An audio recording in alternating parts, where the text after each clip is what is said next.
In 9.1 in the current syllabus, there are two formulae at the end of that section of the data booklet to calculate the period of SHM systems. This one is for the pendulum.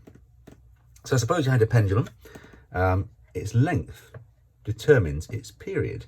Let's suppose this length is 2 meters, and then we'll calculate its period. So really simply, period is 2 pi root L over G. Let's look at that for a moment. Basically, it says that only length of a pendulum determines its period. A condition for this is that it must be a small angle, although even for largish angles like 30, 40 degrees, it's still a good approximation.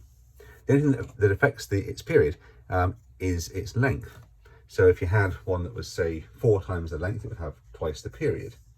G also matters, of course, but supposing it's on Earth, then that's constant. It's 9.81, of course. This is a big breakthrough in clock technology. We know that, say, 2 grandfather clocks that had the same length will oscillate with the same period.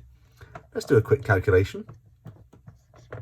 So in this case, period is 2 pi 2 over 9.81, which is 2.84 seconds, so about 2.8 seconds. Sort of makes sense. That's a grandfather clock, but it's much taller than a person. It's a huge grandfather clock. 2.8 seconds. It's quite slow.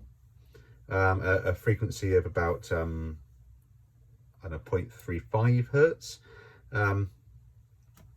That feels about right. So the period of a pendulum there.